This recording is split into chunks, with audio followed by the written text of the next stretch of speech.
बच्चों का अपहरण होता है।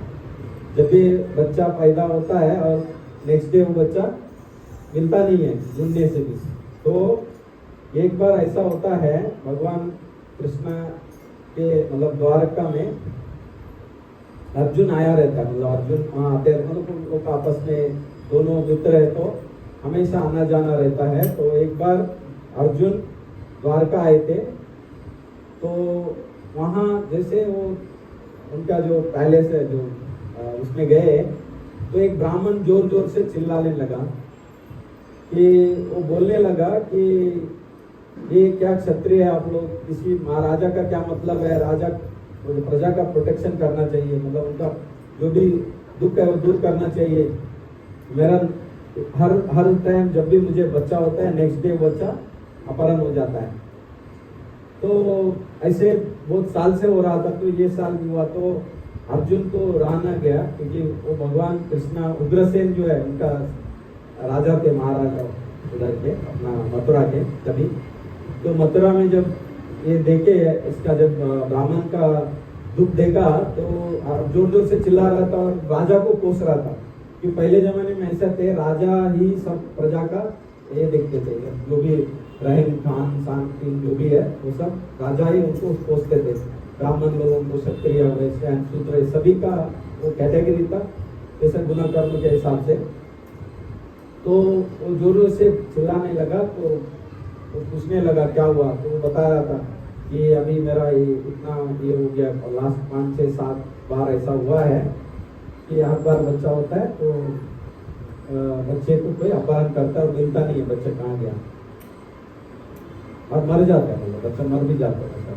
तो ये दुख अर्जुन को देखा नहीं गया। तो अर्जुन, पता है आपको, अर्जुन तो शपथ लेते हैं, तो जयद्रथ को मारने के लिए भी शपथ लिया, अगर मेरे से ऐसा नहीं हुआ तो मैं खुदकुशी कर लूंगा। वैसे ये जब ब्राह्मण का दुख देखा तो उन्होंने प्रतिज्ञा कर लिया भगवान के सामने कि अरे मैं तो इतना बड़ा धनुर्धारी गांडीवधारी अर्जुन, अगर मैं आपका बच्चे को नहीं ढूंढ सका तो किसको ढूंढूंगा, अगर आपका बच्चा अगर कल तक नहीं मिला तो मैं आत्महत्या करूंगा, ऐसा प्रतिज्ञा करते हैं। तो भगवान को पता है अर्जुन का प्रतिज्ञा में भगवान का प्रतिज्ञा है। तो उस इसमें उसके बाद नेक्स्ट टाइम जब बच्चा होता है तो अर्जुन बोलता है मेरे को बोला, मैं आपका पूरा इसका पहरा करूंगा घर का। तो नेक्स्ट जब उनको और एक बच्चा होता है तो 9वां बच्चा होता है, तो उसको उसका जब ये मतलब मृत्यु होता है तो वो तब अर्जुन वहाँ सही में पूरा अपना गांडीव लेके खड़ा रहता है, और ऐसा होता है कि बच्चा पैदा होता है इमीडिएट मर जाता है। तो कोई कुछ नहीं है उधर, राक्षस या कोई है ही नहीं उधर, कोई भी नहीं है। तो अर्जुन को हैरान हो जाता है क्या हो गया। तो अभी इसका ये तो टूट गया, मतलब शपथ अपना जो प्रतिज्ञा टूट गया। तो अर्जुन भगवान कृष्ण को देखता है, तो बोलता अभी तो आपको मरना ही पड़ेगा, तो ऐसा वो सोच के कर रहा था। तब भगवान श्री कृष्ण और अर्जुन बोलते अरे बच्चा जाएगा कहाँ, या तो यमराज के पास जाएगा। तो यमराज के पास जाते हैं, यमराज के पास जाके बच्चे का ये पूछते ये बच्चे को आपने लिया। तो यमराज बोलते नहीं नहीं मैंने नहीं लिया। तो वो बोलते अरे तो किसने लिया। तो फिर भगवान को याद आता है, तो भगवान और अर्जुन दोनों अध्यात्म लोक में जाते हैं, मतलब वैकुंठ लोक में जाते हैं। तो उनको पता चलता है, उनको ज्ञान करते पता चलता है। तो महाविष्णु जो है हमारे भगवान, उसको भगवान का कृष्ण का दर्शन देना रहता है। तो वो एक कथा आती है कि वो कथा में भगवान विष्णु को भगवान को देखना रहता है। तो हमारे आचार्य बोलते हैं कि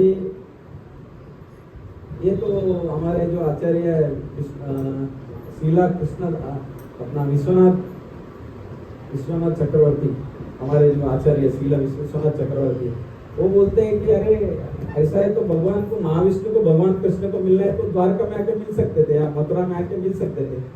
तो ये क्यों ऐसा हुआ कि भगवान विष्णु को 9 बच्चों को ले जाना क्यों जरूरत पड़ा, क्योंकि डायरेक्ट मिल सकते थे। तो इसलिए बोलते हैं कि शीला चक्रवर्ती स्वामी बोलते हैं कि भगवान कृष्ण से मिलने के जब तक कृष्ण भगवान का परमिशन नहीं होता है तब तक कोई मिल नहीं सकता है। और वहाँ महाविष्णु को परमिशन लेने के लिए भगवान के पास आने का ये नहीं था, तो भगवान विष्णु का कैसे भी भगवान कृष्ण का दर्शन करना था, तो इसलिए ये उन्होंने लीला रचाया और भगवान विष्णु महाविष्णु को मिले। महाविष्णु कारदक से विष्णु तेरा महा अपने जो इसमें आते हैं श्रीमद् भागवतम में तेरा 3 इसका एक्सपांशन होता है भगवान का। जब प्रद्युम्न अनिरुद्ध संकर्षण और वासुदेव इसका जब एक्सपांशन होता है गोलोक वृंदावन में, राधा कृष्णा जब एक एनर्जी, राधा कृष्णा मीन्स कृष्णा राधा अलग नहीं है, एक ही है, जैसा महाप्रभु का हम लोग बोलते हैं राधा कृष्णा स्वयं करके।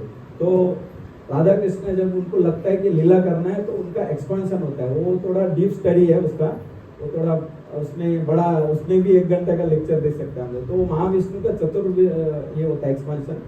उसके बाद 2 एक्सपांशन होता है उसके, उसमें एक ऐसा भी है शक्ति है 3 संवित संदिनी एंड ऐसा 3, उसमें से संवित मिलेगा तो राधा रानी का एनर्जी है और बाकी 2 बलराम जी और गुरु लोग का रिप्रेजेंट करता है। तो उसमें से जो एक्सपांशन होता है वो महाविष्णु रहता है, उसको पहला एक्सपांशन महाविष्णु होता है, उसमें कारणोदक से विष्णु होते हैं। कारणोशन में जब भगवान कारणोशन में सोते रहते हैं तो उधर से पूरे उनके रोम कुंड से ब्रह्मांड निकलते हैं, तो महाविष्णु के रोम कुंड से ब्रह्मांड निकलते हैं। वो ब्रह्मांड में एक हमारा भी एक ब्रह्मांड है, हम लोग पृथ्वी है ना, इसके अंदर बहुत सा प्लैनेट्स है, उसके अंदर ये एक ब्रह्मांड है, ऐसा बहुत ब्रह्मांड है, खाली एक नहीं, तो हम लोग के सोचने के परे है। फिर उसके बाद नेक्स्ट एक्सपांशन होता है गर्भोदक से विष्णु का। फिर जब एक ब्रह्मांड में एक और विष्णु आते हैं जो गर्भ ओशन में, जो हम लोग को सब बताते हैं कि जिसका लोटस, जिसके नाभि से लोटस आता है, उससे पूरा हमारा प्लानिटरी सिस्टम 14 लोग बनते हैं, अतल वितल सुतल तल तल सतल पातल, नीचे और ऊपर मारलोक, ब्रह्मलोक, तपलोक, ये सब ब्रह्मलोक, सत्यलोक, मतलब वो सब बनता है। तो ये एक ब्रह्मांड का है। तो गर्भोदक, फिर एक शिरोदक से विष्णु भी है, जो जिसमें ब्रह्मा जी या बहुत सब देवता जाके भगवान को प्रे करते हैं, उसको शिरोदक से विष्णु बोलते हैं। वो विष्णु जी है, वो सबके हमारे सबके आत्मा में बैठ के ये करते हैं। हम लोग जब जिंदा है मतलब शिरोदक से अपना शिरोदक से विष्णु का हमारे पास पावर है, तो वो पावर है करके हम लोग सब घूम रहे, जा रहे, आ रहे, जो कीड़े मकोड़े सब में भगवान विष्णु है। तो उसके लिए भगवान का 3 स्वरूप होता है, ब्रह्मन स्वरूप और दूसरा एक इसका एक लास्ट 3 स्वरूप है, मतलब भगवान, परमात्मा और ब्रह्मन। ब्रह्मन स्वरूप बोलेगा तो ये शिरोदक से विष्णु जो ब्रह्मन स्वरूप में सभी के इसमें, फिर परमात्मा एज ए परमात्मा वो अपने धाम में रहता है, ऐसे भगवान, जैसा 3 भगवान का स्वरूप भी है। तो वो अलग स्टोरी है। तो इसमें क्या होता है कि ये भगवान विष्णु को, मतलब कृष्णा विष्णु को मिल सकता है, तो भाई क्यों उन्होंने ऐसा किया? तो बोले कि कृष्ण चक्रवर्ती बोलते हैं कि वो भगवान कृष्ण जब तक नहीं चाहते हैं ना, तब तक कोई मिल नहीं सकता उनसे, इसलिए उन्होंने ये लीला किया है। तो एक लीला ये हो गया। तो दूसरा है उन्होंने केवल आध्यात्मिक लोक का दर्शन किए थे, अथवा उन्होंने भौतिक सृष्टि का कारण मूल महाविष्णु के स्वयं दर्शन किए थे। कहा जाता है श्री कृष्ण कभी वृंदावन के बाहर नहीं गए, ऐसा कहा जाता है, लेकिन वृंदावन का परित्यजना पादम में का गच्छति, मतलब भगवान कभी वृंदावन से बाहर नहीं गए, ऐसा बताया जाता है। तो मथुरा में श्री कृष्ण श्रेष्ठ है, द्वारका में श्रेष्ठतर है और वृंदावन में श्रेष्ठतम है। जब भगवान का अलग अलग स्वरूप है, लेकिन वो हर जगह में भगवान का एक श्रेष्ठ है, श्रेष्ठतर है और श्रेष्ठतम है, ऐसा वो बेस्ट, बेटर है और ऐसा बोलते हैं ना, स्टेज ऐसा है। तो द्वारका में जो भगवान कृष्ण का जो भी लीलाएं प्रदर्शन किए हैं, वो उनके वासुदेव का अंश है, भगवान के भी अंश होते हैं। जैसे हम लोग विष्णु अंश और हम लोग मनुष्य लोग उसको क्या अलग अंश बोलते हैं, तो मनुष्य अंश जो होता है, तो भगवान विष्णु का जो अंश है वो उसका अलग अलग वसुदेव जैसा अंश है, वैसा उसमें उन्होंने अलग अलग लीलाएं करते हैं। जब भगवान का प्राकट्य होता है तो वो अलग अलग अपने पार्षद लोगों को लेके आते हैं। जैसे कि हम लोग सभी हमारे जो आचार्य लोग बताते हैं कि भगवान जब आते हैं, जैसे कि जो वृंदावन में जितने भी ग्वालपाल है, सब बाकी भी जितने भी गोपिका है, ये सभी भगवान के ही अंश है, जो स्पिरिचुअल वर्ल्ड में, आध्यात्मिक गोलोक वृंदावन में उनके साथ लीला करते थे, वही लोग यहाँ आए और लीला करके गए। क्योंकि क्यों ऐसा करते हैं भगवान? क्योंकि वो भक्त को हमारे आनंद देना चाहते हैं। क्योंकि हम लोग वो भगवान का जो एक्चुअली हम लोग भी ये दुनिया के नहीं है। एक्चुअली हम लोग को लगता है हम लोग यहाँ इस दुनिया के हैं, बट हम लोग भी नहीं है। वो आत्मा, परमात्मा और हम लोग जितने भी जो लोग हैं यहाँ, वो एक्चुअली हम लोग उधर के हैं। बट अब इधर हम लोग, क्योंकि हमारे जो डिजायर होता है, मतलब जो इच्छा होती है ना, वो इच्छा के कारण हम लोग यहाँ पैदा हुए हैं। तो इच्छा के कारण आप इधर बंध गए। इसलिए भगवान ये लीला करके आपको दिखाना चाहता है कि मैं कितना हमारा अलग रिलेशन है, और आप वो भूल गए, इसलिए याद कराने के लिए आते हैं। तो ये जितना भी वो लीला अलग अलग लीलाएं होती है, ये सब भगवान अपने को, हम लोग उनको सबको, अंश को, जो अंश है उनका, उनको रियलाइज करने के लिए। तो इसलिए हम लोग जब इस्कॉन में प्रोग्राम करते हैं, सेल्फ रियलाइजेशन करके JOSD बोलते हैं, जर्नी ऑफ सेल्फ डिस्कवरी। मतलब खुद को जान लो कि आप कौन है। तो जैसा हम लोग बोलते हैं ना, जीवरे स्वरूप नित्य कृष्णा दास, हम लोग भगवान के दास है करके कोई नहीं समझते आज के तारीख में। जो जानते हैं उनको ही पता रहता है कि एक्चुअली हम लोग जब जितने भी भक्त के साथ आते हैं तब पता चलता है एक्चुअली हमारा पोजीशन क्या है। नहीं तो हम लोग ने, मैं प्रोपराइटर हूँ, मैं मेरा इसका मालिक हूँ, उसका मालिक हूँ, डायरेक्टर हूँ, मैनेजर हूँ, ये सब टेम्पररी है। एक्चुअली स्वरूप हमारा रियल स्वरूप है वो कृष्णेरा नित्यादास। हम लोग अगर भगवान के दास होंगे तो ही हमको, इसलिए आज जब मैं सवेरे हमारे जब के लिए हमारा एक प्रोग्राम होता है, जब का मॉर्निंग जब टॉक करके, आज नंदुलाल प्रभु जी ने आज उसका ये दिया है। तो वो उन्होंने बता रहा था कि हमारे भक्ति चारू महाराज जो थे ना, उन्होंने एक छोटा वीडियो आज मैं वो डाला था ग्रुप में भी। अगर आपको आध्यात्मिक में डेवलप करना है, भगवान के गोलोक वृंदावन वैकुंठ में जाना है, तो आपको उसमें केस का 10,000, अपना एक बाल निकालो, उसको 10,000 पीस करो, और वो एक पीस का फिर 10,000 पीस करो। उसका जो बिंदु आएगा वो हमारा सोल है, हमारा आत्मा है।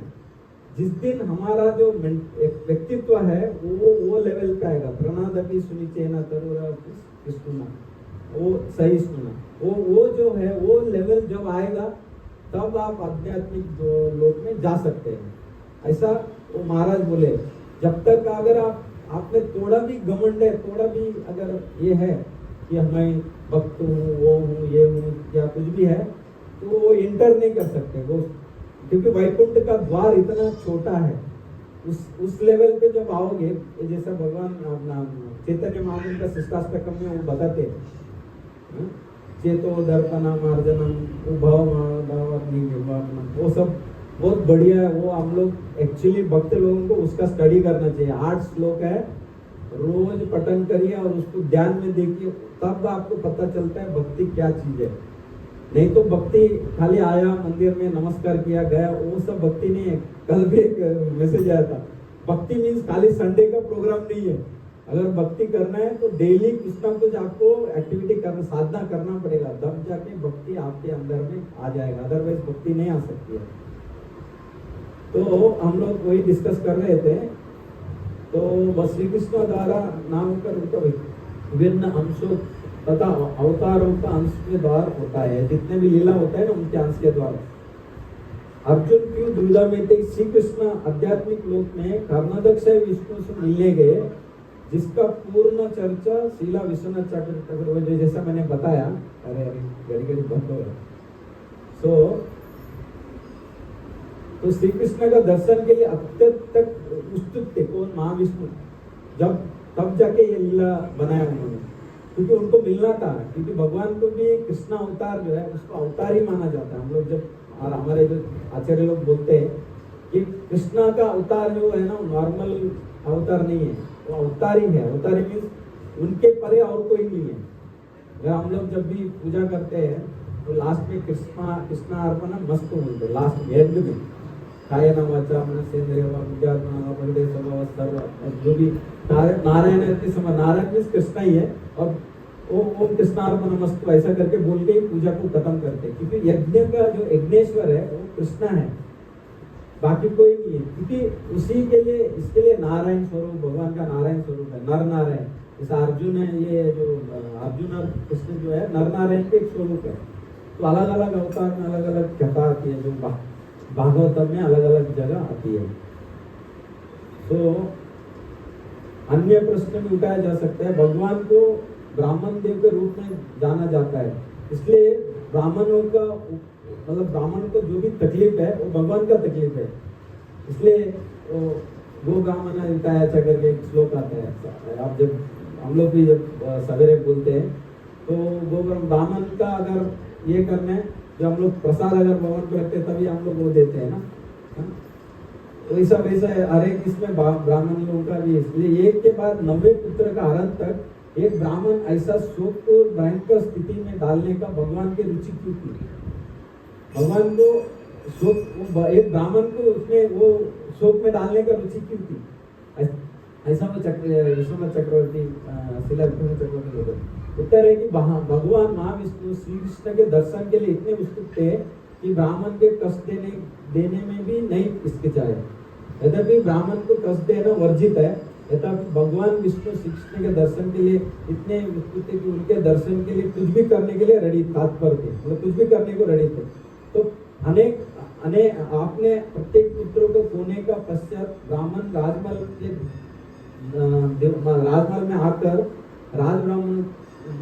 राजब्राह्मणों की रक्षा की असमर्थता के लिए आरोप लगाया। जैसा मैंने बताया कि वो आरोप लगाया उन्होंने भगवान का, मतलब इसमें आके सिंहासन, मतलब उधर पैलेस में आके।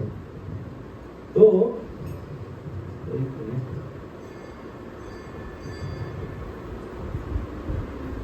एक प्रश्न और भी उठाया जा सकता है कि महाविष्णु श्री कृष्ण के दर्शन नहीं कर सके, तब ब्राह्मण पुत्रों को वापस लेने के लिए श्री कृष्ण उनके सम्मुख आने को किस प्रकार बाध्य हुए? उत्तर यह है कि प्रभु जी बंद हो गया, वो घड़ी घड़ी बंद हो रहा है।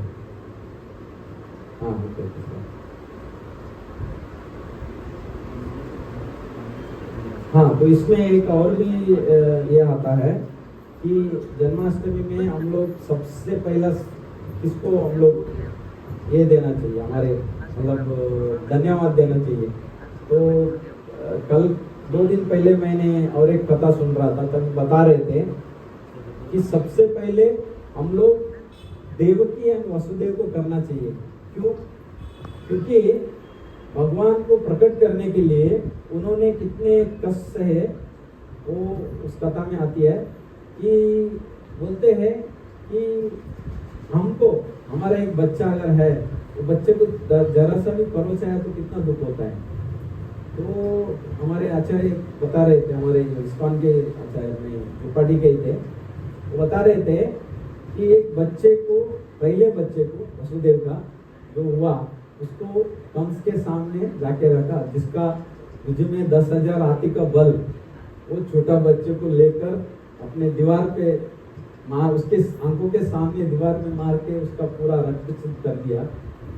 तो बोल रहे हैं कि एक बच्चा उनके सामने ऐसा मरते हुए देखा, फिर भी उनके मन में देखो कि भगवान 8वां संतान करके भगवान आने वाला है, इसलिए उन्होंने वो कष्ट सहे।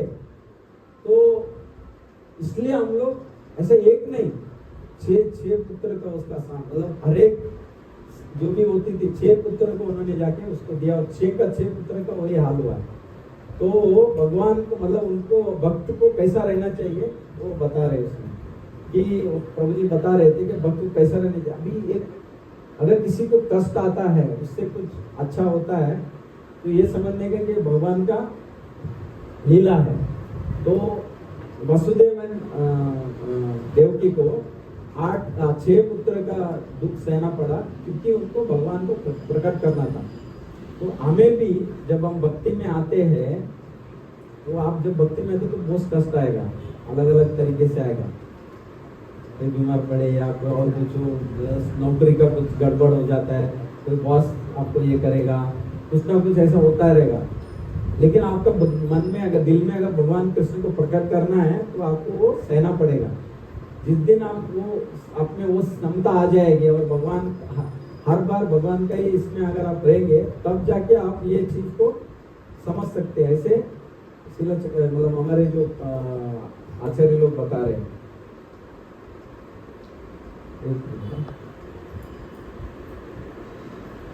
तो भक्ति में कैसा आपको साधक को कैसा रहना चाहिए वो बता रहे हैं।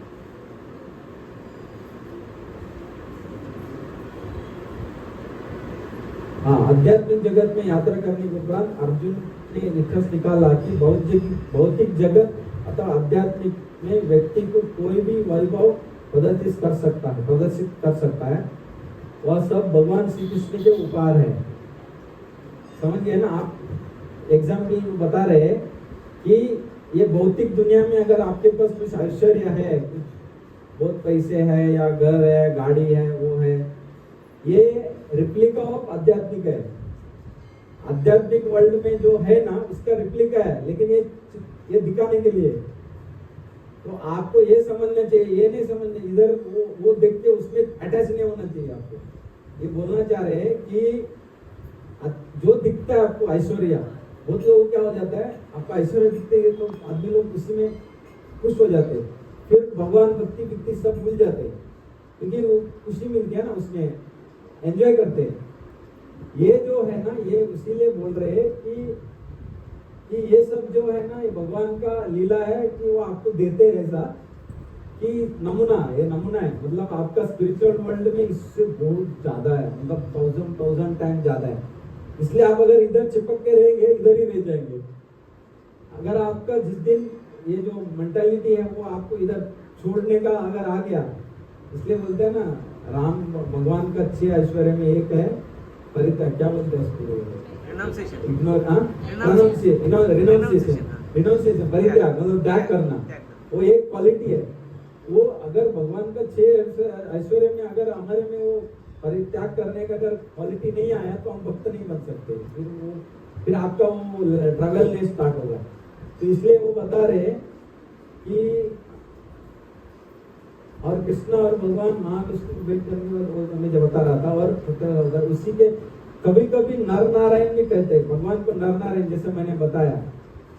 और अतः श्री कृष्ण अर्जुन भगवान के दर्शनार्थ समझना चाहिए कि अर्जुन अपनी नर नारायण हैसियत से गए थे और श्री कृष्ण भगवान द्वारका में अपनी लीलाओं को प्रदर्शन करने के लिए वसुदेव के जो गुण बता रहे थे उसमें, तो वो बता रहे थे विश्वनाथ चक्रवर्ती ठाकुर कि ये दोनों आध्यात्मिक वर्ल्ड में गए कैसे। नॉर्मली हम लोग सब ये दुनिया से मतलब थोड़ा भी ऊपर जाते हैं तो हमारा सांस ये हो जाता है। हम तो प्लेन में भी जाते हैं तो हवा देते हैं उनको, उसके ऊपर जाएंगे तो वो इसमें जाते हैं रॉकेट में तो वो डालते हैं पूरा गैस के साथ, नहीं तो मर जाएंगे। तो ये दोनों कैसे गए? तो वो बोलते हैं कि ये दोनों नर नारायण के स्वरूप है। भगवान जो है वो कुछ भी कर सकते हैं, जैसा आपको पता है सभी को। भगवान आंख से भी खा सकते हैं, मुंह से भी कुछ भी कर सकते हैं, नाक से भी, मतलब भगवान कुछ भी, भगवान सर से भाग सकते हैं, हम लोग नहीं। क्योंकि वो जब आप आगे भक्ति में आगे जाएंगे तो लिम्स बताते हैं अपना शीला रूप गोस्वामी का जो संदर्भ को अपना बुक्स आते हैं उसमें भगवान कुछ भी कर सकते हैं, ऐसा बताया जाता है। तो ये भगवान अर्जुन और ये जो कृष्ण भगवान है, एक भगवान वसुदेव के गुण के अंश के वजह से कार्य करते थे, वो हिसाब से आध्यात्मिक वर्ल्ड में।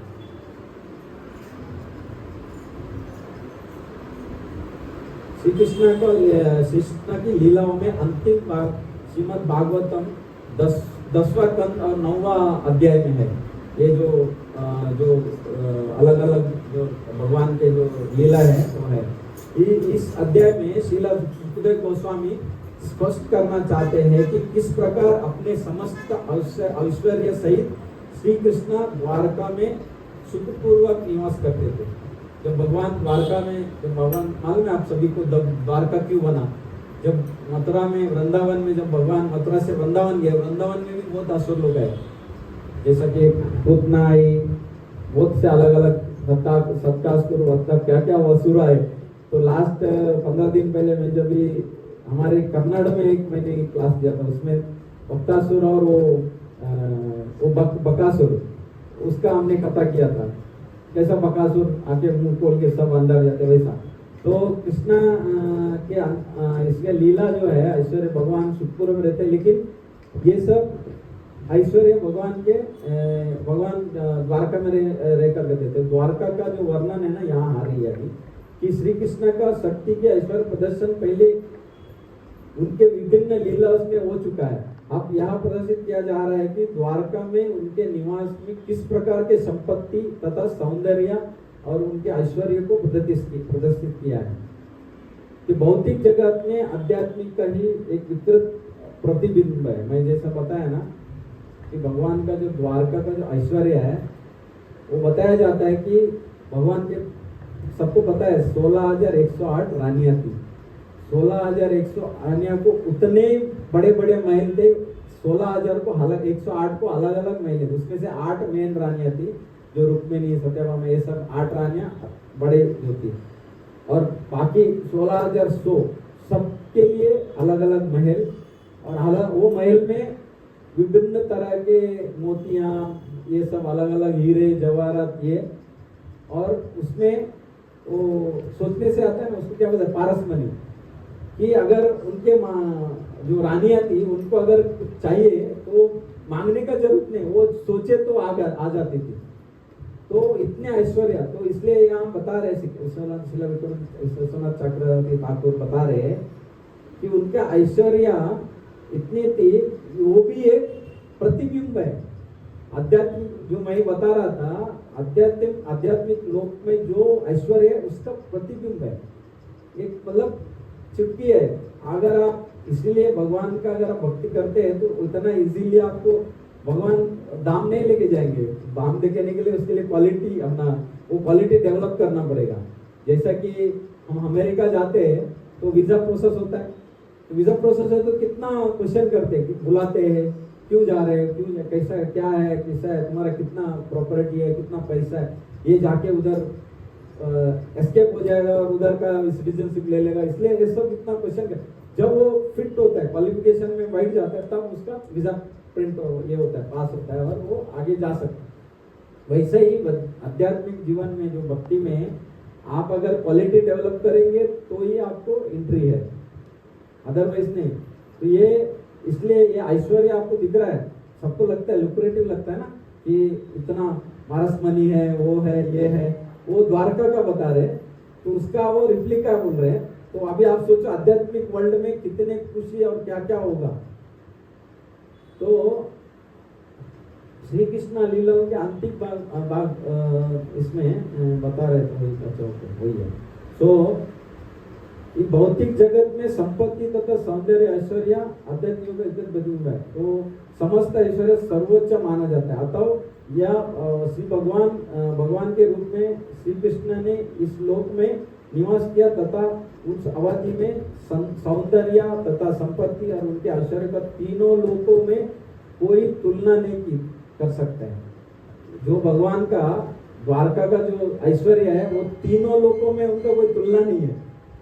इसलिए नारद मुनि बार बार आते थे, मालूम है, हम कथा जब करते हैं तो बार बार नारद मुनि द्वारका में पड़े रहते थे और भगवान उसको कुछ ना कुछ कोई कार्य देते तो कार्य करके वापस द्वारका में आते थे, क्योंकि भगवान का सानिध्य चाहते थे वो भी।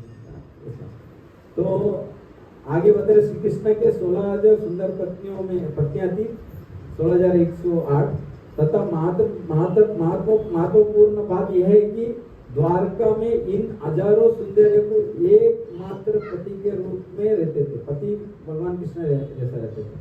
और इस संदर्भ में यह बात अनहोनी है कि कोई शक्तिशाली राजा कई हजार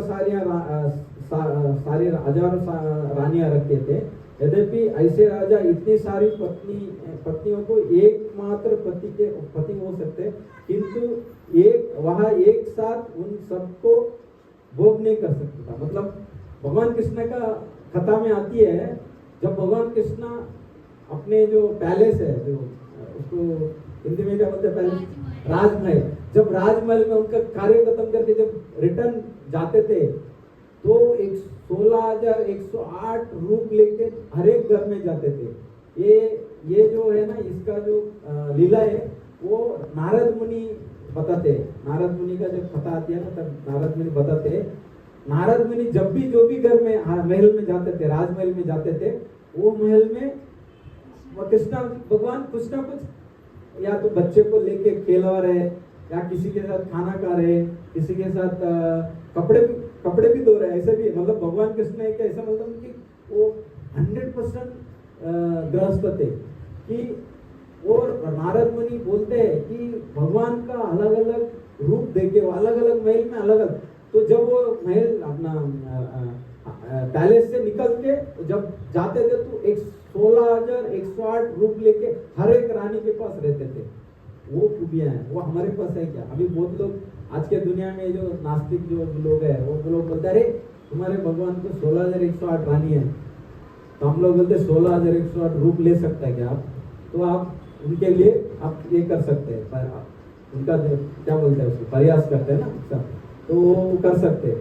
उनके तुम्हारे आप में उतना गुण नहीं है, उतना ताकत नहीं है, तो आप बात मत करो।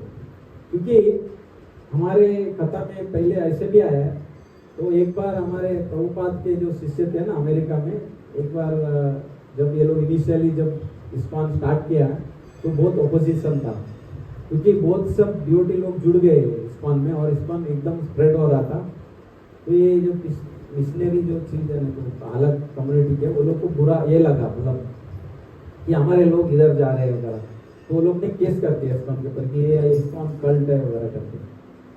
तब फिर वो लोग बोले ये हरे राम कृष्ण हरे राम क्या करते हैं ऐसा वैसा, कल्ट बोलेगा तो कैसे कि उसको हम लोग ब्राइन वॉश कर रहे हैं ऐसा।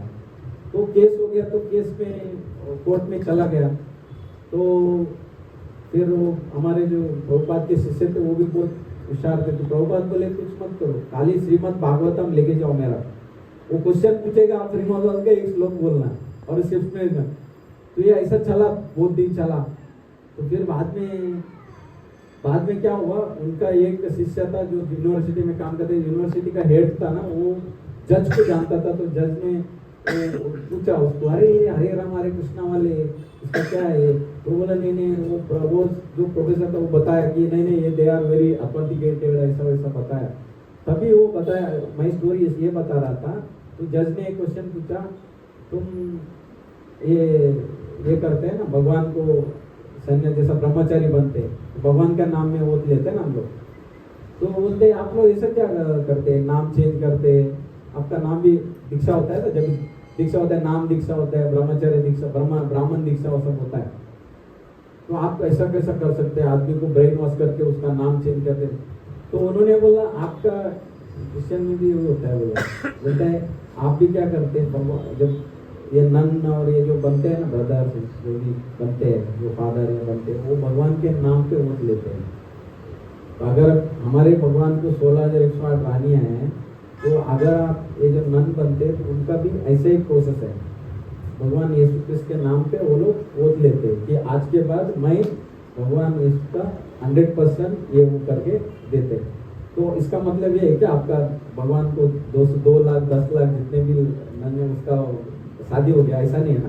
तो ऐसे ही हमारा भी है, तो भगवान अगर 108 रन है तो वो सब उनके भक्त लोग हैं, इसके वजह से वो उनको भक्त और परमात्मा आत्मा एंड परमात्मा का रिलेशन में बताते। तो ऐसा वो केस फिर वो डिसमिस हो गए, फिर बाद में आगे ये चला ऐसे। तो यद्यपि यहाँ कहा जाता है कि योग में अपने शरीर के कई रूप में विस्तार कर सकते हैं योगी लोग है ना, हमारे जैसा योगेश्वर एक योगी था, वो नाम सौबरी मुनि, वो 8 रूप लेता था अलग अलग, लेकिन 8 रूप में विस्तारित किया तो 8 काम कर सकता था वो। लेकिन भगवान कृष्ण है वो अनगिनत रूप ले सकते हैं, और उसमें वो हर रूप में कुछ भी कर सकते थे। इसलिए ये कंपेयर कर रहे हैं कि योगी लोग भी ऐसा बोलते हैं कि हम भी अलग अलग ये ले सकते हैं, रूप ले सकते हैं। तो यहाँ बता रहे हैं अपने श्रीला विश्वनाथ चक्रवर्ती ठाकुर कि योगी भी अलग अलग रूप लेते हैं, लेकिन भगवान कृष्ण का रूप ऐसा है, वो योगी लेकिन क्या है पर्टिकुलर काम के लिए एक रूप लेता है, दूसरा काम नहीं कर सकता वो। अरे भगवान कृष्ण हर एक अपने जितने भी प्राकृतिक रूप होता है उनमें वो कुछ भी कर सकते हैं, ऐसा उनका बोलना है। दूरदृष्टि प्रति या करोड़ों विस्तार के रूप में प्रकट होती है, किंतु वे विस्तार भिन्न भिन्न प्रकार की क्रिया नहीं कर सकते। जैसा मैंने बोला, वे मूल व्यक्ति के प्रतिछाया का मात्र है तथा एकदम मूल व्यक्ति के भांति क्रिया कर सकता है, किंतु कृष्ण के विस्तार दूरदर्शन अथवा योगी की तरह विस्तार के भांति भौतिक नहीं है। जब नारद मुनि कृष्ण के विभिन्न महलों में गए थे तो उनके कृष्ण के अपने विभिन्न विस्तार में रानियों के प्रत्येक महल में भिन्न भिन्न रूप में वस्त देकर, मैं जब बता रहा था ना वो सेम कि भगवान नारद जब भी गए थे मिलने को भगवान को, तो भगवान को अलग अलग रूप में अलग अलग इसमें, इसलिए भगवान का लीला ऐश्वर्य कितना अलग है। यहाँ भी कहा जाता है कि द्वारका में श्री कृष्ण श्री देवी के पति के रूप में निवास किया था। रानी रुक्मिणी श्री देवी के तथा अन्य सभी रानियों का रानियां उनके विस्तार है। कभी अपने जो रुक्मिणी देवी है, जो रुक्मिणी देवी है वो भगवान का लक्ष्मी का स्वरूप है, और बाकी जो जितने भी रानियां हैं 16,108 वो सब उन्हीं का विस्तार है, ऐसा बोला जाता है। कि हम लोग को लगता है, जो भक्त ने उसको क्या लगता है ये ऐसे मतलब ये लोग ये कर रहे हैं वैसा।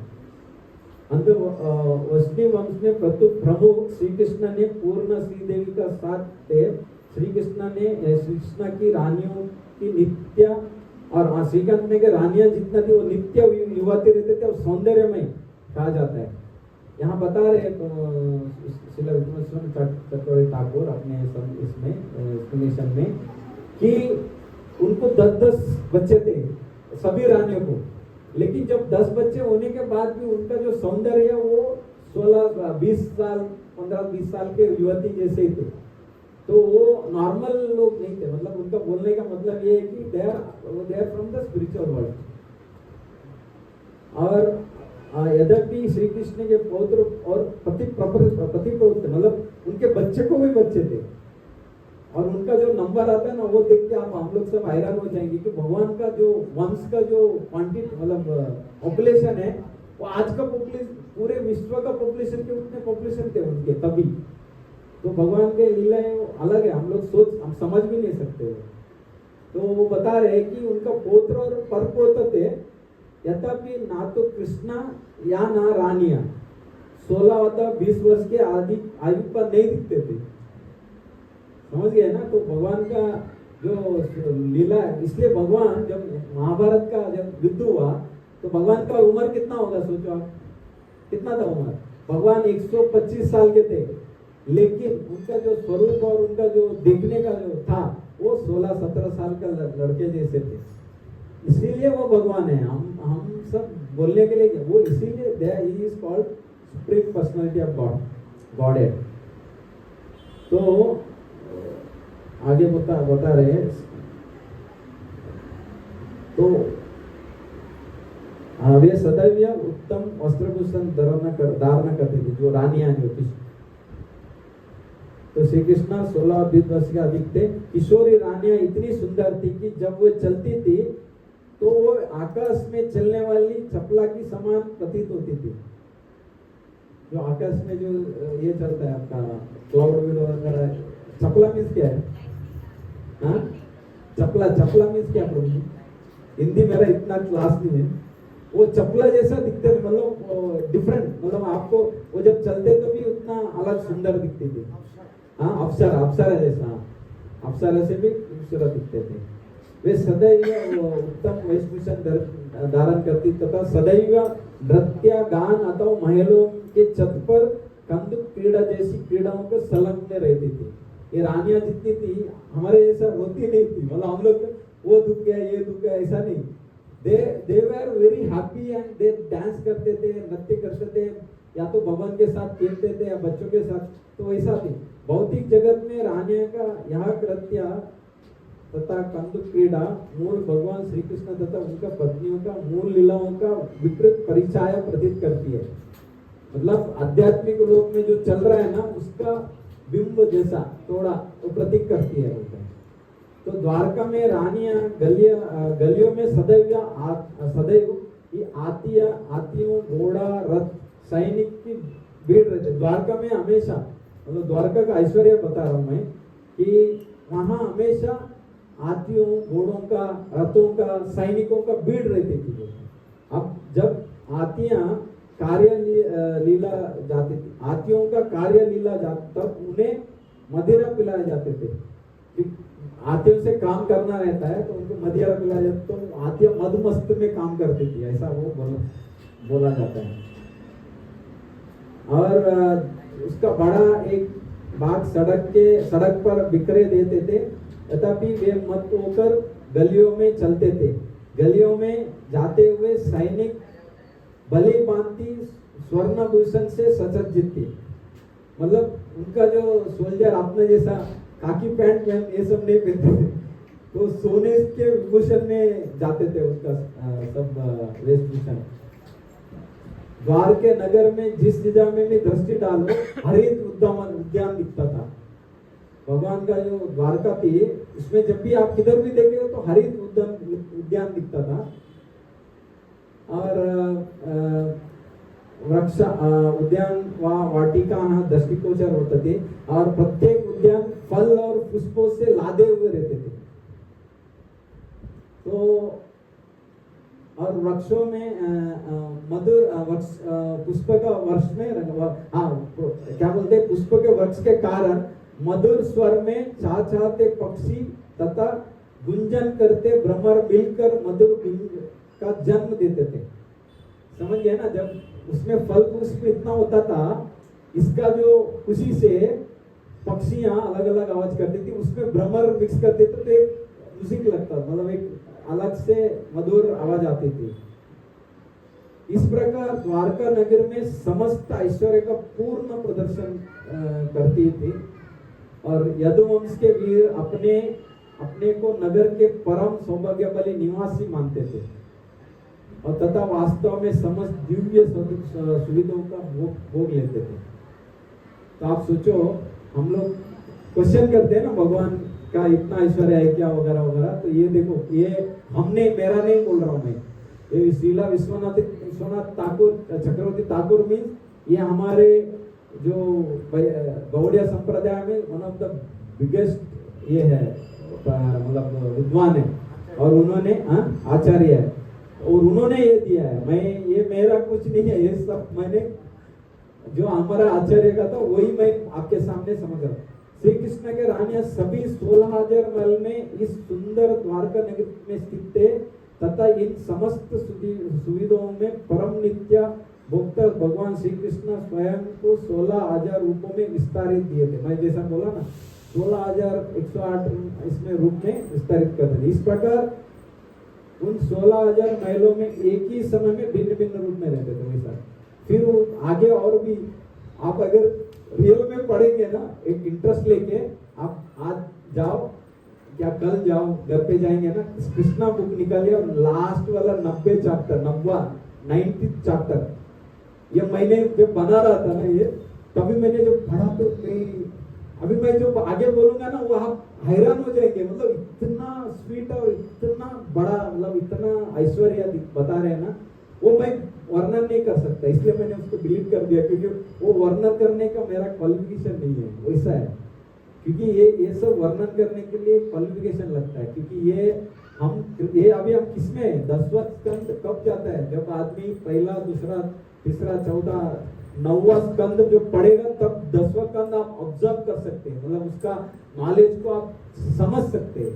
अभी हम लोग ये अचानक, यदि श्री कृष्ण का जन्माष्टमी गया करके मैं बोल रहा हूँ, but we are not qualified to explain this only, because ये श्रीला विश्वनाथ चक्रवर्ती ठाकुर ने कृष्णा बुक में ये एक्सप्लेनेशन प्रभुपाद ने डाला है, इसलिए मैं अभी थोड़ा बोल रहा हूँ। उसमें से मैंने बहुत सा डिलीट किया, क्योंकि वो रानियों का जो ये दिया है ना एक्सप्लेनेशन, आप सोच नहीं सकते भगवान कृष्ण का और उनका लीला का जो आगे है ना, वो बहुत डीप और बहुत एकदम अलग है, वो हम एक्सप्लेन भी नहीं कर सकते।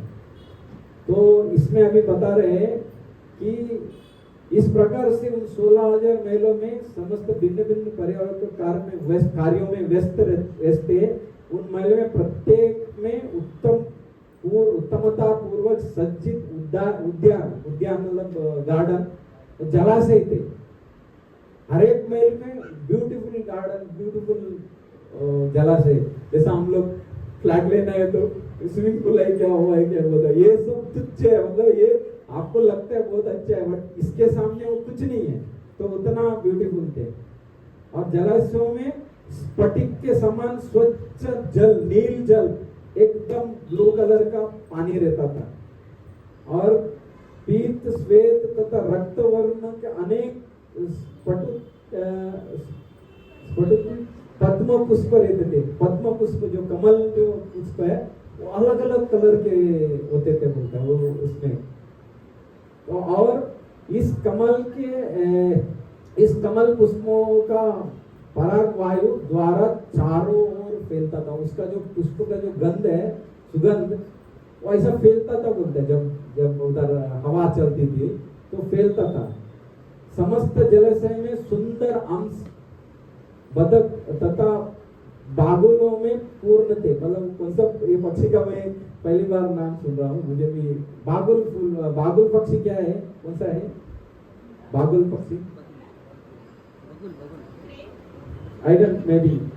यह पक्षी कभी कभी संगीतमय स्वर में चित्कार कर उठते थे।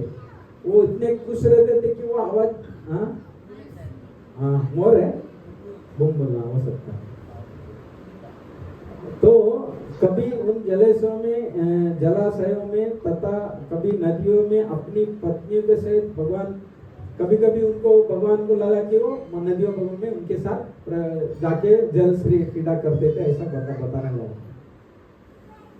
और पत्नियां जो सभी सीधे देवियां थी, स्नान करके अथवा तैरते समय जल में श्री कृष्ण से, मतलब आगे ये सब मैं वो बोला ना, मैं ये क्वालिफाइड नहीं है बोलने के लिए, मैं आगे जा रहा हूँ क्योंकि ये आगे के बात है ना, ये बहुत अलग है, वो बड़ा आचार्य लोग तो इसलिए बता रहे हैं निर्विषयवादी यहाँ विश्वास करने का साहस नहीं कर सकते। जैसा मैंने बोला, जिसको निर्विषयवाद है, जो ब्रह्मन को मिलना है, जैसा हम ब्रह्मास्मि तत्वमसि, जैसा जो लोग है जो भगवान अपने आप को भगवान समझते हैं, पहले भगवान को मानने को जाते फिर अपने आप को भगवान समझते हैं, ये चीज वो समझ नहीं सकते। ऐसा बोल रहे हैं कि आध्यात्मिक लोक में इतने विविध प्रकार के भोग हो सकते हैं, और किंतु आध्यात्मिक लोक में वास्तविक में नित्य आनंदमय भोग का प्रत्यक्ष प्रदर्शन करते हुए श्री कृष्ण ने इस लोक पर अवतीर्ण हुए थे तथा उन्होंने यहाँ प्रदर्शित किया कि आध्यात्मिक लोक के जीवन में इन सुखों सुविधाओं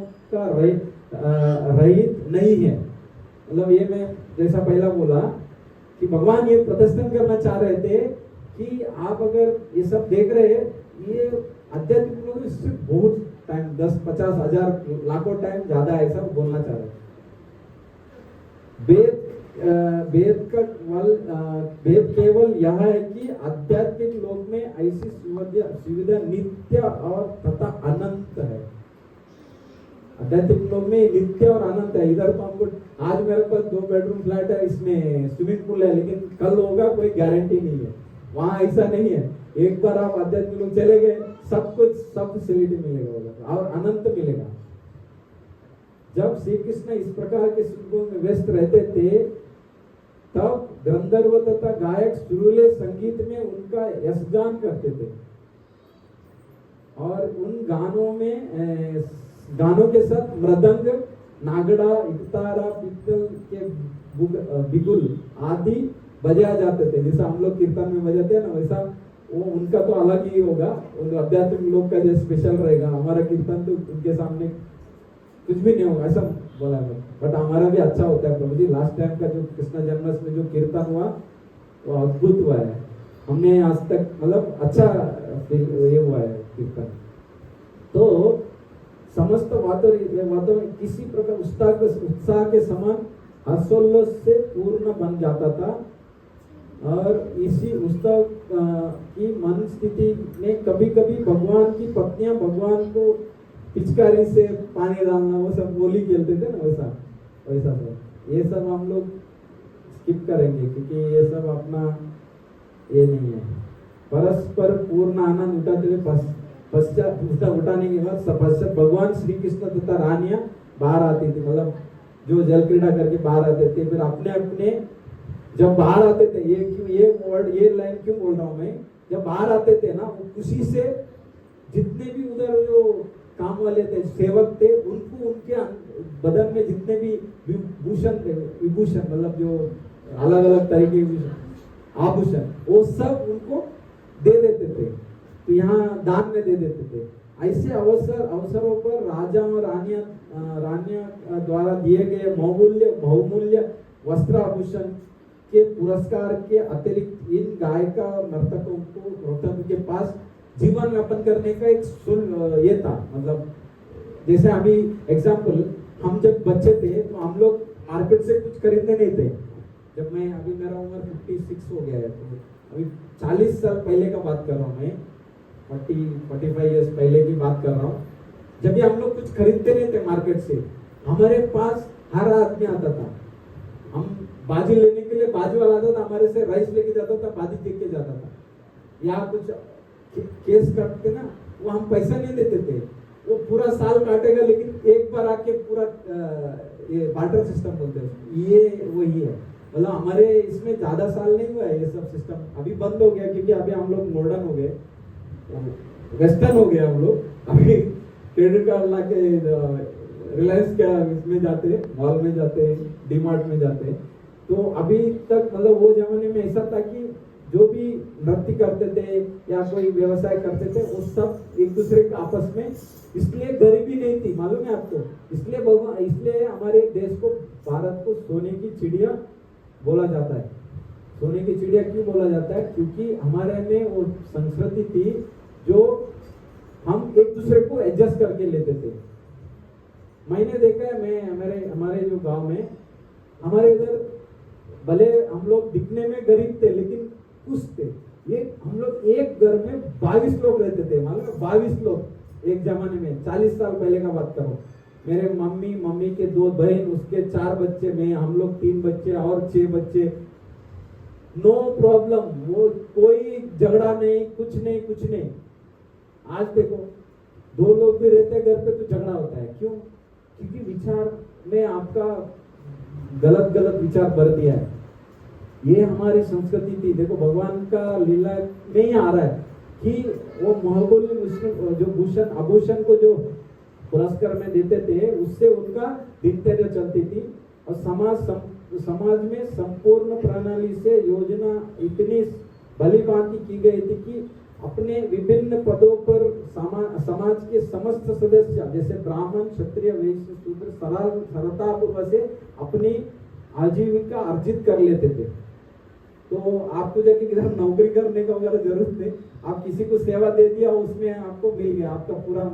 तो आज का एक मैं आज ही श्लोक पढ़ा, आज नहीं कल था, कल एक श्लोक एक आया था, इसका हमारे एक महाराज है हमारे, उसने भेजे थे। एक डेली कोट भेजते हैं ना, मनुष्य को अगर खुश रहना है तो 2 ही चीज चाहिए, खाने ग्रेन चाहिए और क्या चाहिए, 2 चीज चाहिए बोले, ग्रेन और एक बोले, एक मेरे पास है उसका ये मोबाइल में शायद।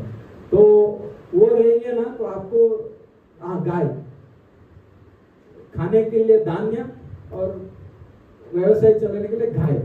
अगर गौवा जितना भी, अगर समझे पर आपके पास 10 गाय है ना, आपका पूरा फैमिली का दिन चल जाएगा। क्योंकि गाय दूध देती है, एक तो आपको दूध और बचा हुआ दूध आप बाहर बेच सकते हैं, उससे जो भी आप एक्स्ट्रा एक्सचेंज कर सकते हैं। तो पहले जमाने में ऐसा था, जिसके पास गाय है और जिसके पास ग्रेन है वो रिच है, और दूसरा कुछ जरूरत। एक्चुअली अभी जो हम लोग डेवलप कर रहे हैं ना, ये डेवलपमेंट नहीं है, ये डिस्ट्रक्शन की तरफ जा रहे हैं हम लोग। क्योंकि हमने देखा बचपन में, हमारे जो बचपन में, जैसे एग्जांपल मैं एक्सपीरियंस से बोल रहा हूँ कि हमने कभी दुख देखा ही नहीं है बचपन। हाँ होगा कुछ ना कुछ, थोड़ा बहुत बारिश बहुत आया, ये आया, बाढ़ आया, वो हो सकता है, लेकिन घर में ये नहीं है वो नहीं है ऐसा करके किसी ने आपको, आजू बाजू में गए तो जो नहीं है वो मिल जाता था। अभी ऐसा नहीं है। देखो अभी बाजू वाला नेबर भी सोचते इसको ज्यादा मैं क्लोज लेगा तो ये मेरा उंगली दिया तो हाथ पकड़ेगा, ऐसा बिहेवियर हमारा। तो वैसा ये भगवान बता रहे, मतलब ये श्रील विश्वनाथ चक्रवर्ती ठाकुर बता रहे कि हर आदमी अपना व्यवसाय, मतलब जो भी है वो एक दूसरे से डिपेंड होकर चल जाता था। इस रीति से भगवान श्री कृष्ण अपने 16,000 पत्नियों की संगीत के सुख भोग करते थे। भगवान जो भक्त हाँ, भगवान के जो भक्त दाम्पत्य प्रेम के माधुर्य में श्री कृष्ण भगवान में प्रेम करना चाहते हैं, उन्हें श्री कृष्ण की पत्नी की पद पर पहुंचने का सौभाग्य प्राप्त होता है। जो मतलब ये अभी एग्जाम्पल जब कथा होती है तो बहुत सारे लोग क्वेश्चन करते हैं कि भगवान को 16,108 पत्नियां भगवान को, तो क्वालिफिकेशन होना चाहिए। अगर आप पत्नी बनते हैं आपके पास क्वालिफिकेशन होना चाहिए, मैचिंग। तो वो क्यों ऐसा, वो लोग 116,108 रानियां भगवान तो कैसे बन गए, उनका क्वालिफिकेशन। तो ये कौन है वो, ये पहले हाँ ऋषि मुनि थे। याद है आपको, हमारे आचार्य लोग बोलते हैं जब रामायण चल रहा था, राम का सौंदर्य देखकर बहुत ऋषि मुनि को उनका सहवास करने का इच्छा हुआ। तो भगवान को तभी वो लोग ने जाहिर भी किया इच्छा, आपके साथ ही हम रहना चाहते। तो भगवान ने बोला मैं तो एक पत्नी ये हूँ, तो मैं दूसरा ये नहीं कर सकता हूँ। तो एक काम करो, आप नेक्स्ट जब मेरा अवतार होगा, जब भगवान कृष्ण, तब मैं आपको मौका दूंगा। तो ये जो ऋषि मुनिया जो भी है 16,808 रानियां, ये ऋषि मुनि के अवतार है। उन्होंने जब वो इच्छा किया, इसकी वजह से ये उनको ये मिला है, मतलब मौका मिला है भगवान का पत्नी बनने का, ऐसा बोला जा रहा है। तथा श्री कृष्ण ने अपने कृपालु व्यवहार में उन्हें सदैव स्वयं संयुक्त रखते हैं। जो भक्त भगवान से एकदम कनेक्ट हो जाता है तो भगवान वो याद रखते हैं हमेशा। भले आपका ये जन्म में, जैसा हमारे आचार्य लोग बोलते हैं, इवन हमारे श्रीला बालस्वरूप प्रभु भी बहुत बार बोले, आप अगर भक्ति में इतना भी काम किया ना, 5% भी, वो जीरो नहीं होता है। वो नेक्स्ट इसमें आपका 6% से स्टार्ट होगा, 5 बचा रहेगा। तो भक्ति में ये स्पेशल है, इसीलिए सबको भक्त क्यों बनना चाहिए। भक्ति में आप अगर जो भी किया, जो भी लेवल में थे आप, ये टाइम नेक्स्ट इसमें उसके आगे चालू होगा। एग्जाम्पल, अगर हमारे दुनिया में अगर आज आप एग्जाम दे रहे हैं और 35 मार्क नहीं मिला, 30 से नीचे मिला, 35 से, तो फेल है। भक्ति में ऐसा नहीं है, आप फेल नहीं होते। भक्ति नेक्स्ट जब भी जन्म लेंगे, तो इसलिए हमारे आचार्य लोग बोलते हैं जो लोग भक्त अच्छे भक्त बनते हैं, लेकिन वो लोग, जैसा भरत महाराज का कथा सुनिए आपने भागवतम में, भक्ति में भाव स्वरूप में गए थे। भाव स्वरूप में एक ही स्टेज था प्रेम का, भगवान से डायरेक्ट मिलना। भाव से नीचे गिर गए वो हिरण की वजह से, हिरण का प्रेम की वजह से। तो भक्ति में ऐसा है कि नेक्स्ट जन्म उसका जड़ भरत का हुआ और उसमें पूर्ण रूप से वो उधर से डायरेक्ट प्रेम में चले गए, वो मतलब भगवान का स्वरूप पा लिए पूरा। इसलिए भक्ति में आपको कभी भी कोई भी जीरो नहीं होता है। आप थोड़ा करिए तो नेक्स्ट इसमें आपका उधर से स्टार्ट होगा। इसलिए जो अच्छा भक्त है, एकदम अच्छा भक्त, लेकिन वो जैसे भरत महाराज जैसा ये हो गया, मतलब उसका फॉल डाउन हो गया, तो उसका भक्ति नेक्स्ट जन्म में वो आइदर, ये शास्त्र भागवतम में वो वर्णन है, आइदर वो you will born in the family of Vaishnav, मतलब वो अच्छे बड़े वैष्णव। आप श्री रामानुजाचार्य का स्टोरी पढ़ेंगे ना, उसमें आता है ऐसा। रामानुजाचार्य एक ब्राह्मण फैमिली में एक अच्छा फैमिली बना कर इतना बड़ा आचार्य बन गए, समझे ना। तो ऐसा है, ऐसे फैमिली में जन्म, या तो एक रिच वैष्णव के जग में, मतलब धनिष्ठ वैष्णव, मतलब जो आपको कुछ करना ही नहीं है, सब कुछ रेडीमेड है, और आप उधर पैदा हो गया और आपको भक्ति में आगे चले जाएंगे, ऐसा है। तो भक्ति का ये स्पेशल है। और आप सभी से रिक्वेस्ट है कि भक्ति को एकदम मतलब क्या बोलते हैं उसको, नजरअंदाज मत करिए। भक्ति में आप जितने आगे जाओगे, स्पेशली ये जो हमारी वैष्णव फिलोसॉफी है जो उसमें अगर आप आगे बढ़ेंगे तो आपका नुकसान कभी नहीं होगा, फायदा ही होगा। ये जन्म में नहीं तो नेक्स्ट जन्म में भी फायदा उसका होगा। और इस वह भक्त उनके तर्क से करता है। श्री कृष्ण तथा इनके भक्तों के ये पारस्परिक व्यवहार इतने आकर्षक है कि एक भक्त श्री कृष्ण के अतिरिक्त अन्य किसी विषय वस्तु के विचार भी नहीं कर सकता। ये महाप्रभु का कथा, महाप्रभु को मैच करता है। जो भक्त अपने जीवन काल में जैसे भगवान से प्रेम बढ़ाते, रिलेशन बढ़ते गए, और जिस एक दिन ऐसा आ गया जहाँ आप और भगवान कृष्ण, दूसरा कोई नहीं, वो लेवल पे आ गए तो वो भक्त को भगवान इतने ये हो जाते हैं, उसके लिए वो कुछ भी करने को रेडी है। एग्जाम्पल प्रहलाद महाराज, ध्रुव महाराज, आपको अनगिनत श्रीमद् भागवतम जब पढ़ेंगे ना, अनगिनत कथाएं मिलेंगे, अनगिनत। आप खाली आपको इंटरेस्ट होना चाहिए, बस कथा में, लीला में इंटरेस्ट होना चाहिए। जितना कथा करेंगे, जितना लीला सुनेंगे भगवान का, उतना आप में भक्ति बढ़ेगा। और ये सब भगवान का लीला है जो बता रहा हूँ, ये इसलिए बता रहा हूँ क्योंकि भक्ति का बीज है ना, वो लता बीज जैसा महाप्रभु बोलते, वो वैष्णव और इनका आशीर्वाद से, गुरु का आशीर्वाद से भक्ति लता बीज उगता है। जैसा हम लोग गांव में जब खेती में बीज डालते हैं तो बीज को ऐसे ही नहीं डालते, उसको जोतते, 4 बार जोतते, फिर उसको लेवल करके पानी डाल के उसको खत्म एकदम परिपक्व करते, तब बीज डालते, तब उसका बीज में बराबर से आता है। वैसे ही भक्ति का बीज भी ऐसे ही, आप हो गया भक्ति चला गया, ऐसे नहीं होता है। आपको आपका मंथन चालू होगा, जैसे भक्ति में आएंगे आपका मंथन चालू होगा, समुद्र मंथन, पहला विष निकलेगा। हाँ, जैसा हम लोग बोलते हैं ना 9 स्टेज ऑफ भक्ति, अधो श्रद्धा, साधु संग, भजन क्रिया, अनर्थ, ये विष, अनर्थ निवृत्ति मीन्स विष है। फिर निष्ठा, रुचि, आसक्ति, फिर प्रेम भाव, भाव और प्रेम होगा। लेकिन ये साधु, अधो श्रद्धा, साधु संग, भजन क्रिया, ये 3 है। श्रवणम, कीर्तन, स्मरणम, ये अगर आप नहीं करेंगे, भक्ति का लता बीज, आपका बीज बोएंगे तो भी आपको ये नहीं, उसका बीज में ये नहीं आएगा, अंकुर नहीं आएगा। तो भक्ति लता बीज अगर होना है तो आपको अधो श्रद्धा होना चाहिए, साधु संग करनी चाहिए, भजन क्रिया करेंगे तो अनर्थ निवृत्ति। अनर्थ में अपने में भर के अनर्थ है, हमारे जो ह्यूमन बीइंग है हमारे पास, आपको अनर्थ गिनेंगे ना तो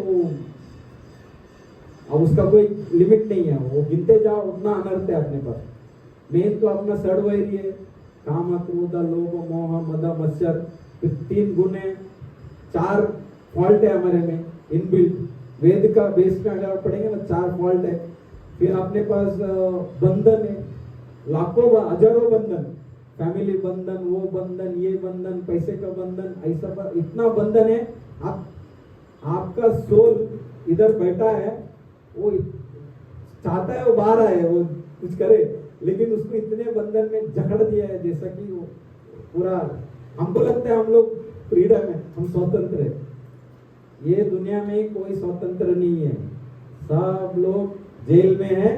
भगवान ने ये जेल बना के दिया, अभी आप कैदी है, आपको सुधरने का मौका है। अगर मौका ये समझ के अगर आपने अपने आप को अंडरस्टैंड करके सुधार लिया, आगे चले गए, अदरवाइज इधर वापस आना है। पहले जितने तकलीफ थे, नेक्स्ट उसमें और ज्यादा भी हो सकता है। या तो अभी हमको मनुष्य जन्म मिला है, ये इसमें अगर भक्ति कर सकते हैं, नेक्स्ट जन्म मनुष्य मिलेगा, कोई गारंटी नहीं है, क्योंकि आपके कार्य के ऊपर डिपेंड है। अगर आपका मेंटल सेटल गलत चीज में बैठ गया तो नेक्स्ट जन्म आपका कुछ भी हो सकता है। प्राणी में अभी 84 लाख मतलब कितना 84 लाख योनियां है, उसमें कुछ भी मिल सकता है अपने को। तो ये है कि आपको मौका है, ये मनुष्य जीवन का मौका है, इसमें आप सुधर जाइए। अगर आप समझिए, किसी के बोलते हैं ना, हम लोग बोलते हैं धोती पकड़ना, धोती पकड़िए, भक्त लोगों के साथ रहिए, अधो शब्द, साधु संग, भजन क्रिया, अनर्थ निवृत्ति, फिर रुचि, आसक्ति और भाव, प्रेम भाव आस्ते आस्ते आएगा, वो बहुत आगे की बात है। तो समस्त रानियां इस श्री कृष्ण, रानियां के लिए श्री कृष्ण एकमात्र आराध्य देव थे। तो वे सदैव कमल नयन सावले सलोने भगवान श्री कृष्ण के चिंतन में तल्लीन रहते थे। ये रानियां भी थी ना, जैसा भगवान कृष्ण थे वैसे उनके जैसे ही थे, मतलब वो हर बार उनका ही बारे में सोचते थे, भगवान के बारे में और कुछ नहीं। जब कपड़ा धोती है तो भी भगवान का नाम, रसोई में कुछ करती है तो भगवान का नाम, हर चीज जब भी देखे उनको तो रानियां भगवान के अलग अलग चिंतन में रहती थी। और बताए कभी कभी श्री कृष्ण के चिंतन में वो मौन भी रहती थी और कभी कभी पागल हो जाती थी, कभी कुछ भी बोलती थी, कुछ भी भगवान का स्मरण करके कुछ भी बोलती थी, जैसा बता रहे। कभी भगवान को स्थिति में वे उनके साथ वो अलग अलग क्रीड़ा करती थी, ऐसा बोले।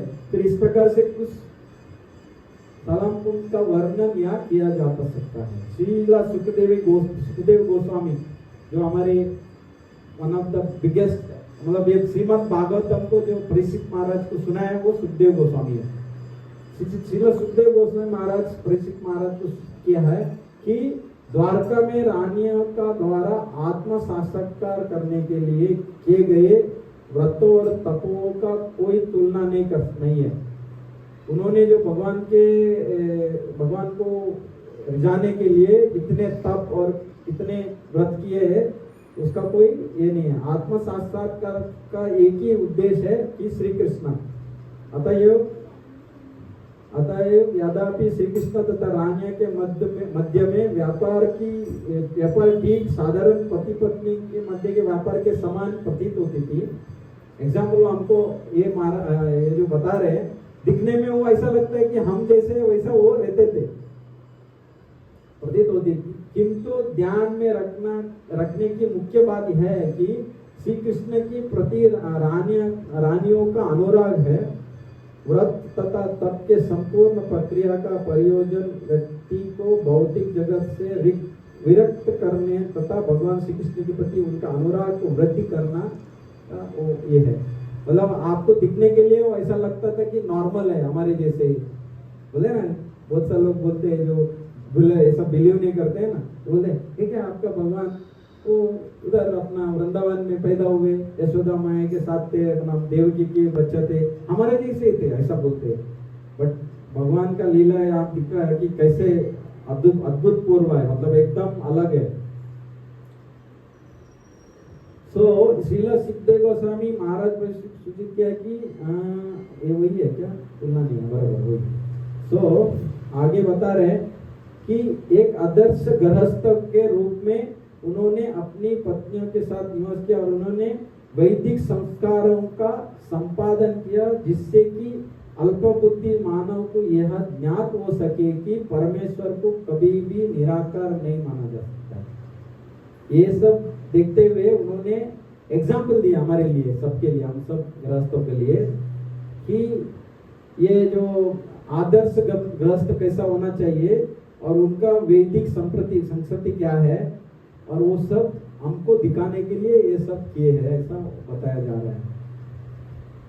और हम लोग निराकार, वो धन निरंकार भी एक बड़ा ये चल रहा है, धन निरंकार, भगवान निरंकार एक ही नहीं है, भगवान का बहुत स्वरूप है। भगवान साक्षात्कार में आते भी है भक्त को मिलने के लिए, भगवान का अलग अलग स्वरूप हो सकता है।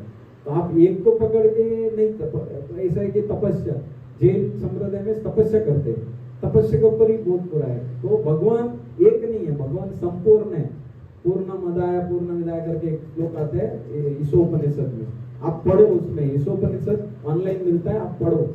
भगवान क्या है ना, वो ईशोपनिषद का पहला श्लोक में स्टार्टिंग में आता है, भगवान क्या है, भगवान कौन है, क्या उसका ईश्वरिक, ये उनके लिए निराकारवादी और अलग अलग वादी जितने वादी है ना, उनके लिए भगवान संपूर्ण है। जैसे कि एक थाली में, अगर एक थाली किसी को परोसते हैं, इसमें स्वीट, दाल, सार, वो ये अचार विचार, पापड़ विपड़ होता है ना, उसको जब संपूर्ण माना जाता है। तो वैसे ही भगवान संपूर्ण है, खाली निरंकार नहीं है, खाली तपस्या नहीं है। भगवान तपस्या भी करते हैं, निरंकार भी है, साक्षात्कार भी है, और भी भगवान का षड ऐश्वर्य है ना, ऐश्वर्य जो बताते हैं हम लोग, वो भी है ना भगवान के पास।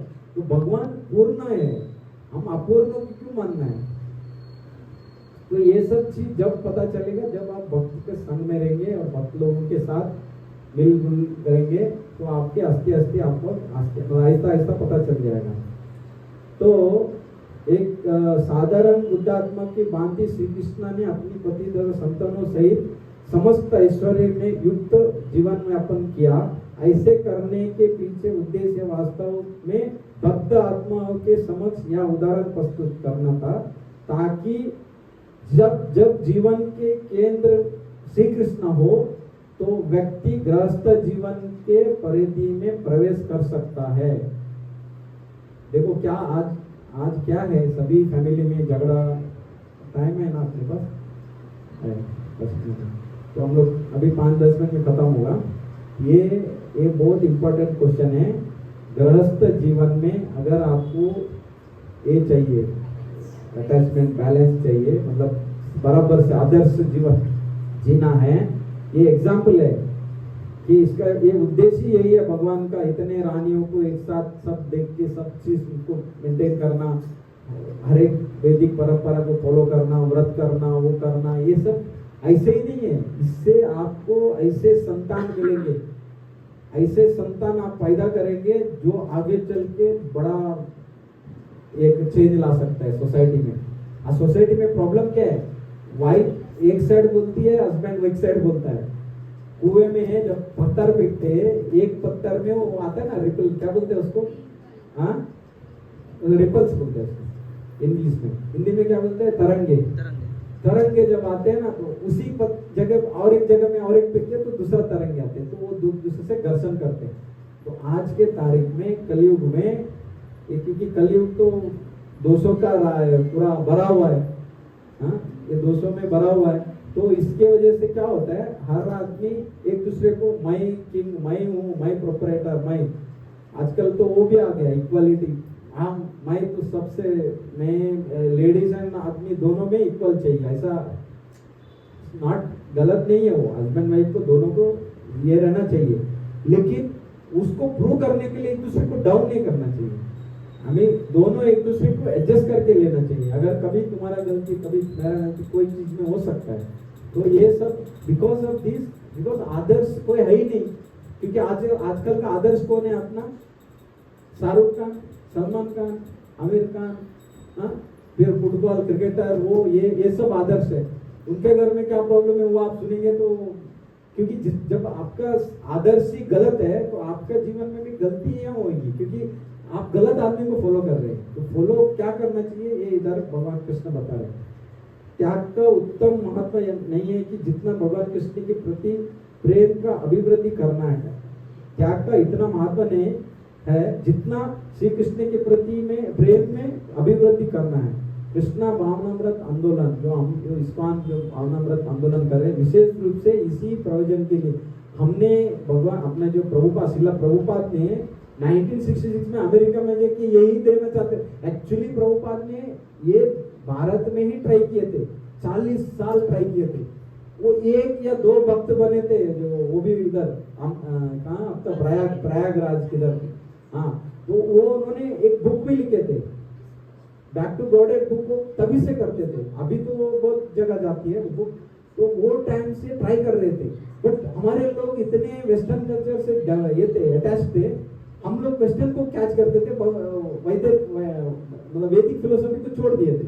तो उन्होंने सोचा, क्योंकि वो तो कॉन्वेंट स्टूडेंट थे, अच्छे इंग्लिश आते थे, तो उनके महाराज, उनके जो अभी जो हम लोग जब गुरुवंदन के, तो भक्ति सिद्धांत सरस्वती ठाकुर ने बोले, you are a young with highly educated, अच्छा एजुकेशन है, कॉन्वेंट स्टूडेंट है, अच्छे इंग्लिश आते, तो you do one thing, you आप पाश्चात्य देश में जाके आप इसका प्रचार कर दीजिए, महाप्रभु के जो अलग अलग मतलब गौड़ीय वैष्णव का जो फिलोसफी है उसको आप बराबर समझ के वहाँ डिस्ट्रीब्यूट कर दीजिए। तो उन्होंने 1966 में जाकर वहाँ 1 साल के बाद उन्होंने ये संस्था चालू किया है। क्यों? उनको मालूम था कि जिस दिन मैं उधर से गोरा गोरा को लेके भजन करते आऊंगा ना, इधर के लोग हैरान हो जाएंगे, अरे ये गोरा कैसा धोती पहन रहा है, गोरा कैसा ये कर रहा है, गोरा कैसा भजन कर रहा है। वो देख के इधर के लोग हैरान हो गए। क्रॉस मैदान में पहला प्रोग्राम हुआ, 10,000 लोग आए थे, 10,000, यू कैन बिलीव, 10,000 लोग। वो देख के गोरा लोग कैसा नृत्य कर रहे हैं, गोरा लोग, तो ऐसा।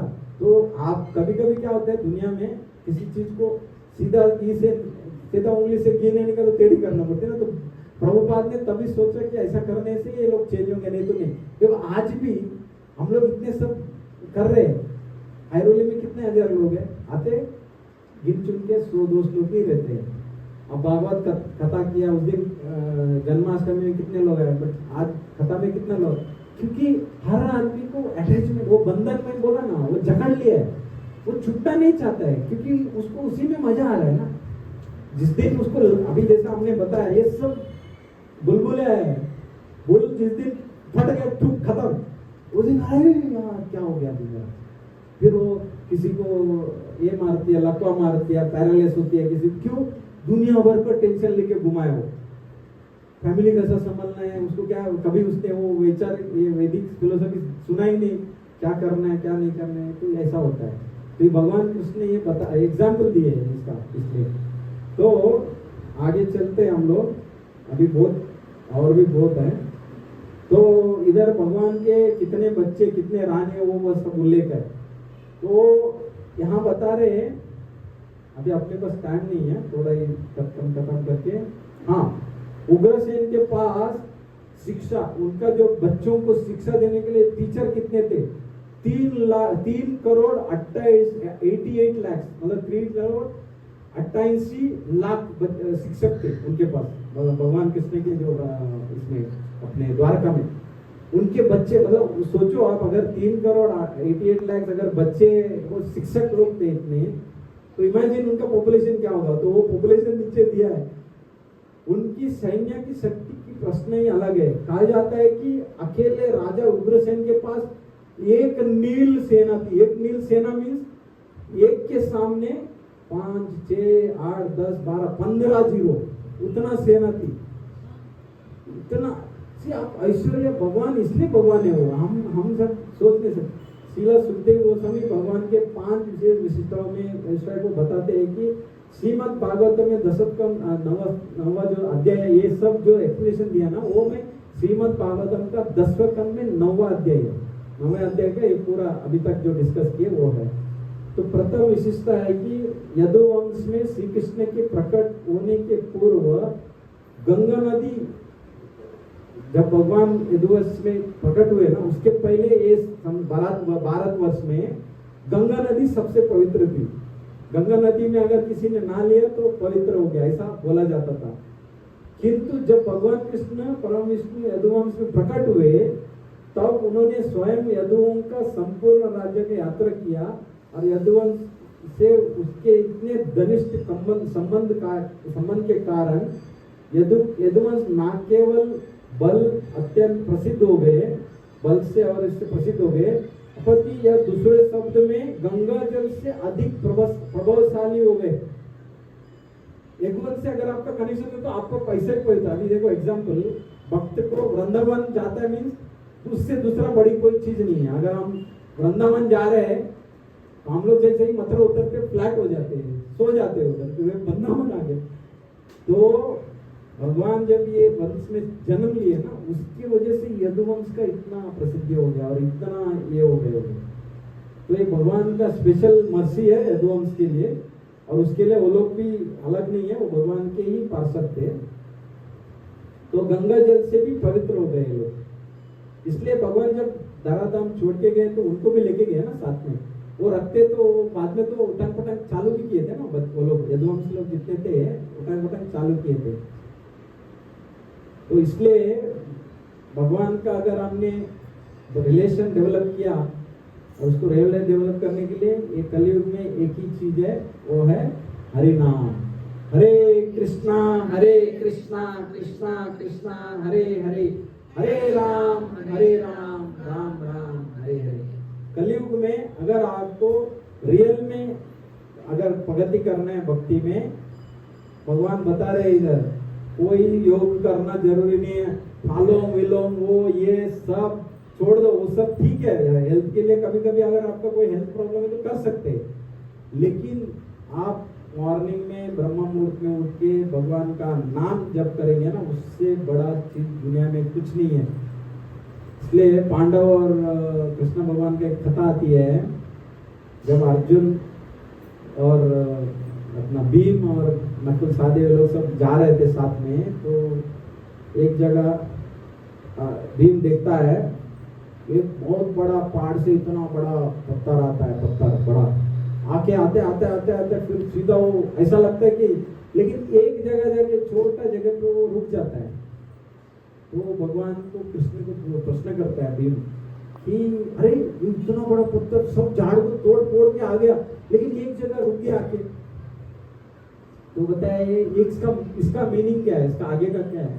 तो बोलते हैं कलयुग, आने वाला कलयुग में ऐसा है कि आप बहुत तपस्या करो, बड़े बड़े यज्ञ करो, बड़े बड़े और कुछ करो, क्या क्या करो, दान करो, वो करो।